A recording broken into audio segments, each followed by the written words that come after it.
can have a good dad, you can have a shit dad, right? It don't matter either way, right? But it all comes down to your personal responsibility, what you do at the point of interacting with the opposite sex. Are you going to be responsible, right? That's what you really need to think about. Will a one-night stand change the trajectory of your life?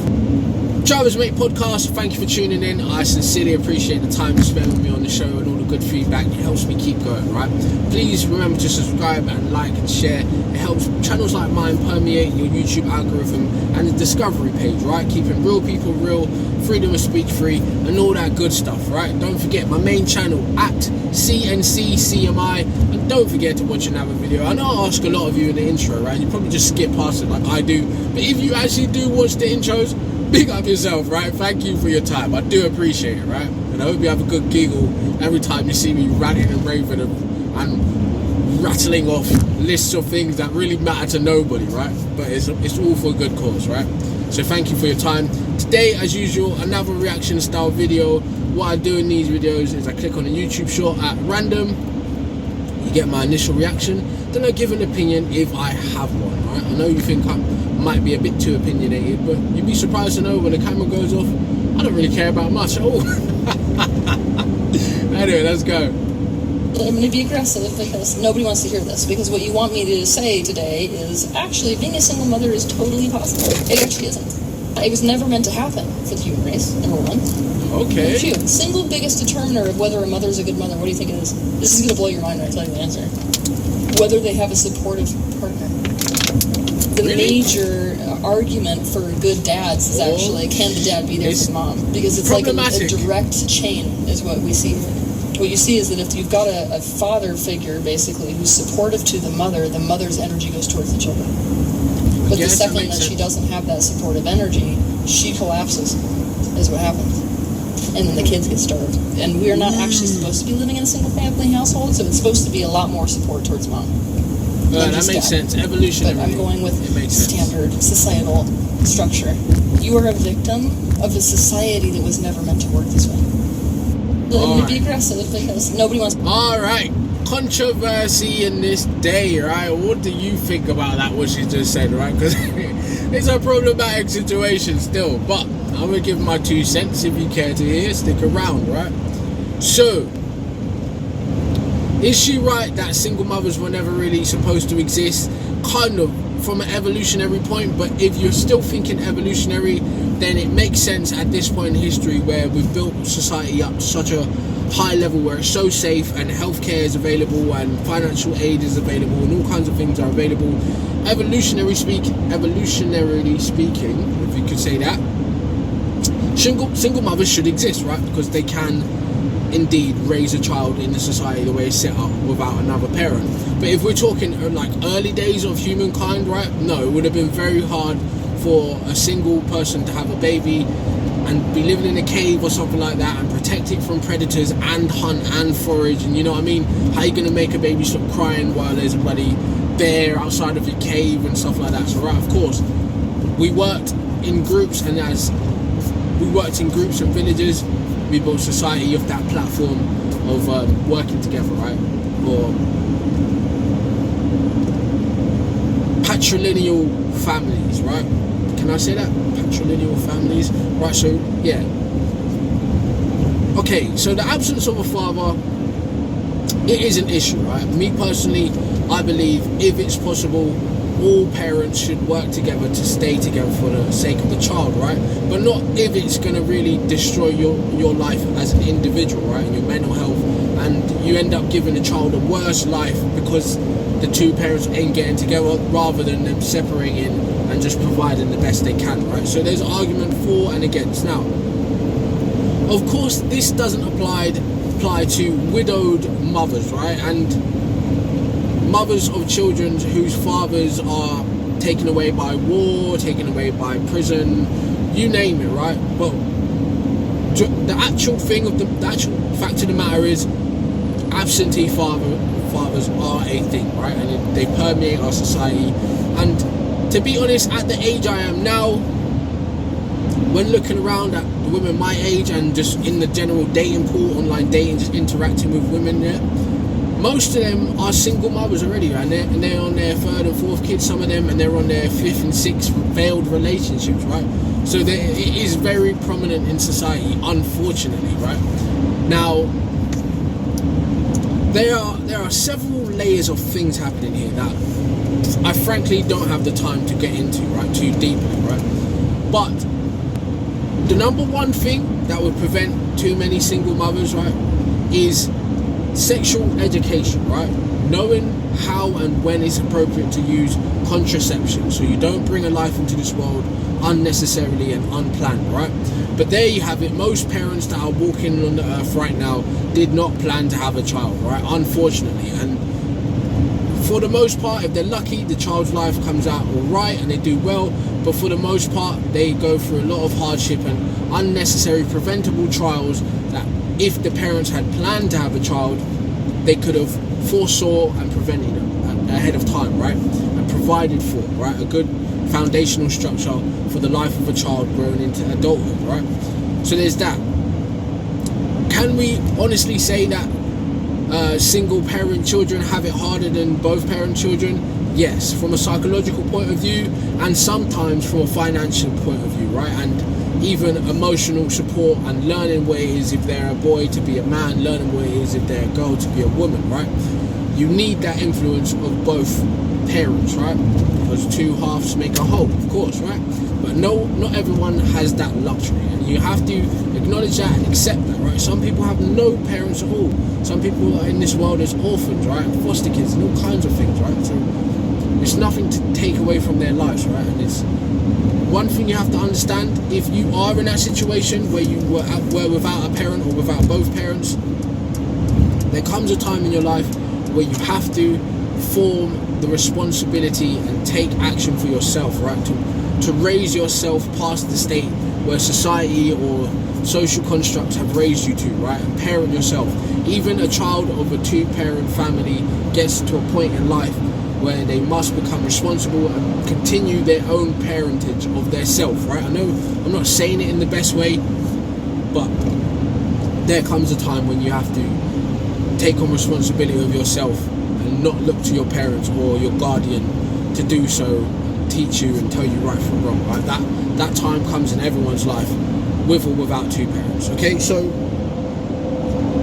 the second thing that would help avoid too much single mothers potentially, right? And I know it might offend some people in that, sound biased, but I'm just giving a very surface level perspective, right? I'm not giving you the sociology side of it or the psychology side of it or even the economic side of it. I'm just giving you an opinion from a guy in a van, right? So just think about it like that, right? Why should you care what I think either way, okay?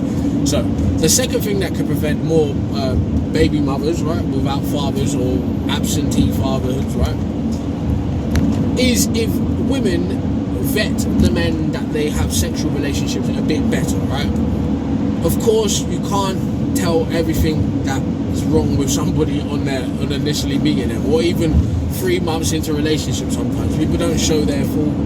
So people come into relationships with their best version of their self, right? They're acting, right, to an extent. Some people are just real from the jump and they don't care. And it really and truly in society, if we're honest and real from the jump, then there's no room for bullshit in each other, right? This is what I want, this is what I don't want, this is what I'm like, this is what I'm not like, right? Straight from the jump, then you get honest interactions and you get better relationships that way, right? That's not for everybody, because polite society is entrenched in the veneer of niceness, which is all really politically correct lies that we tell each other every day, right? But that side, women should try to vet men a bit better, right? And I know, like, you get the red pill rages. I'd be like, oh, well, if she had a dad, she wouldn't be a single mom. Nonsense, right? Because you can have a good dad, you can have a shit dad, right? It don't matter either way, right? But it all comes down to your personal responsibility, what you do at the point of interacting with the opposite sex. Are you going to be responsible, right? That's what you really need to think about. Will a one-night stand change the trajectory of your life, right? And not only affect the child's life, but your actual life, everything you planned and hoped to achieve. Is it worth doing this unplanned action, right, or perceived instead of going down the route that you've actually planned and strategized for your life, right? Sometimes it's worth deviating from what you think you want for what is better for you. Understandable, right? No one is perfect, okay? All in all, that's reason number 2. Way number 2, we can reduce the number of single mothers, right? That's one way, right? And that does put the onus on women to quite an extent, right? But obviously number 3 would be on the man, right? Vet the women that you decide to lay with. Are you actually going to be able to stay with this woman and raise a child, right? Or are you just being a dosser, right? You're trying to be an alpha male that just breeds every woman in the village? Or are you actually a serious man, and a serious man with morals, philosophies, economic, financial plans and ways of moving, right? Are you a real man? I know it's cliche to say a real man, but are you a whole man, okay? Is your physicality as well intact as your mentality, okay? So you as a man, you must be more cautious and vet the women that you decide to lay with, right? Do you see traits of treachery or abuse or any kinds of thing in the woman that would make you think, all right, this is not going to be able to last for a long time. Let's not bring a kid into this world. And I know how man and man think. They think, right, she's fit, right? I'm going to breed her, right? That's what most men think. And they're like, fuck it, we'll think about what happens after, right? But I'll always have a connection to this woman, right? This beautiful woman. That's how most men think, if we were just being honest. From a perspective of conquering as much women and as much things in life as we can, right? That's how most men think, not all men, right? So remember, we're not talking in absolutes, we're just talking in general, okay? So yes, if men were more responsible with their sexual activities, the way they protect themselves and the life of a potential child, then there would be less single mothers, right? And there would be more present fathers and better fatherhood structures for other men and friend groups to look at and say, look how my man's doing it, that's how I want to do it, right? And then you get to build better societies and better communities because of that, because you're all congruent with your strategy of raising children and how you want society to turn out. Of course, everyone's going to be different, have their own idiosyncrasies, their political agendas, their philosophies, their ways of moving through life. But as a whole, if a man can really determine that when he meets the woman, is she going to be the one that I have kids with or not, then he saves himself heartbreak, child support, all kinds of custody battles and stuff, and he saves that woman heartbreak, yeah? and he saves the life of a child that would have grown up at a disadvantage, yeah? Because not only is your class coming into it, your social indoctrination, your race, all of these things play a part in your experiences with the opposite sex and your life growing up as a child to a man, right? So yes, the woman in the video is initially correct. There shouldn't be single mothers, but the reality is there is, right? And it's not all of it is out of their own fault, right? Things happen in between people as a relationship that make them part, and also things happen that make one or the other partner not be able to be present in a child's life, right? That's just a given. So like we said, not absolutes. In general, we should work to do that better, right? And then I know, like we keep running into, is the red pill and the blue pill and the black pill raised. Like, no way, bro. I'm not doing this, I'm not doing that, and I'm not raising the next man's kids, and I understand that, right? I fully understand that. Because why the hell should you? If that's something you want to do, you do it. But even in nature, we don't see that, right? So it makes sense for human beings to be the exact same as most animals in the animal kingdom, right? Most mammals anyway. You don't see that. Yes, you do see like communities of families and sometimes even multiple breeding partners for certain species. Just like in the human race, we have multiple breeding partners to each independent sex, yeah? You see it in the animal kingdom too, but you don't necessarily expect it to be a societal norm that single parenthood is promoted, right? The way it is. But at the same time, it's promoted to the extent it is because we have to be thankful for our own mothers and sisters and daughters and cousins and appreciate them and give them the praise for doing the best they can, right? And by us doing that, it kind of makes the next generation of girls and women feel like, oh well, my mum did a good job. Like my people praised my mum, and then we praised our cousin and our sister. So why can't I do? I'll be fine, right? Of course, that's how it would come across, but that was never the intention, right? Even in the olden days, if you're a highly religious person and you're having children out of wedlock, of course it's a problem. There's no husband in the house and all of that. In the olden days, if you lived in a city or a town, your people would have sent you away to the other end of the country, right? Because it would have been considered a disgrace. But people are a bit more aware and educated now, where they don't have to do silly, stupid things like that, right?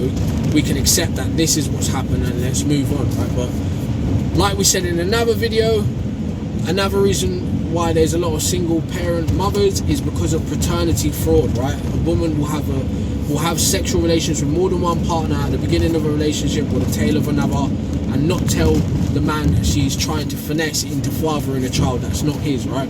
And of course, if he finds that out, what do you think he's going to do, right? And if he finds out years down the line, what do you think he's going to do?